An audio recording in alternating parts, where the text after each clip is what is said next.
Hello, and welcome to History 1302, U.S. History since 1865. I'm your professor, Dr. Beth Robinson.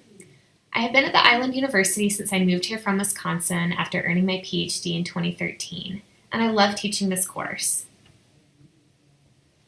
First, I want to thank you for completing the survey that I sent in early August. As you can see, there was a wide range of responses, particularly related to your interests and ability to participate in video discussion using WebEx, Zoom, or something similar. Please note that this will not be required at any point this semester.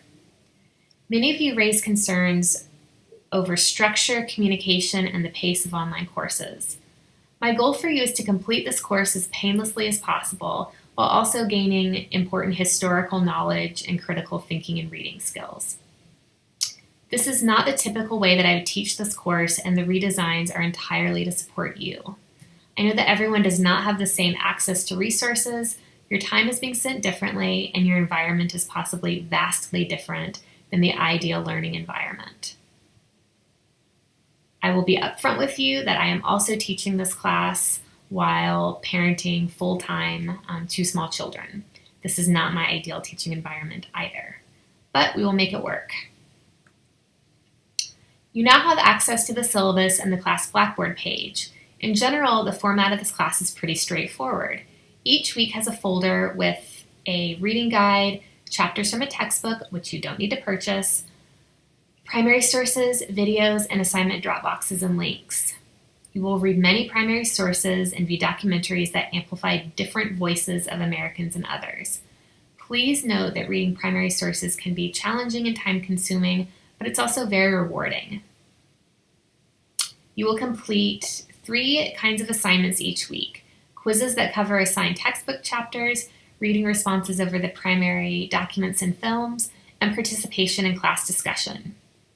Additionally, you will write an essay about the required text, March Book 3. Lastly, there will be 2 exams, a midterm and a final. I will drop your lowest grade, which makes the final exam optional if you're happy with your grade at the end of the semester. All assignments must be submitted by 11:59 p.m. Central Standard Time on their due dates, though of course you're welcome to submit them early. I encourage you to go ahead and put all of your due dates into the planner, calendar app, phone, whatever you use to keep track of dates, because I suspect this is going to be a challenging semester in that sense. You are welcome to request extensions on assignments before they're due, and you're not expected to tell me why. I know that many of you are juggling precarious jobs, childcare, housing, and other stresses, in addition to the very real threat of medical emergencies. You can see on our course schedule that we begin with Reconstruction after the U.S. Civil War and end with 21st century debates over privacy, the War on Terror, immigration, and Black Lives Matter.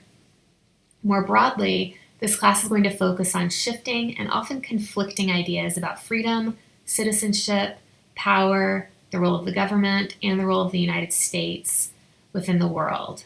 As a survey course, please note that we're going to cover over 150 years of history in just 15 weeks.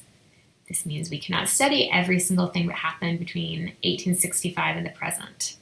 Rather than attempt this, we will focus on fewer people, events, and debates so that you can get a deeper understanding of them and further develop your critical reading and thinking skills. Please read your syllabus very carefully and email me if you have any questions. You will only have 2 assignments for the first week, a syllabus quiz that you must complete in order to access the weekly folders, and an intro discussion. I'm really excited that you're in the class, and I'm looking forward to getting to know all of you this semester. Good luck as you start what promises to be a very unusual fall.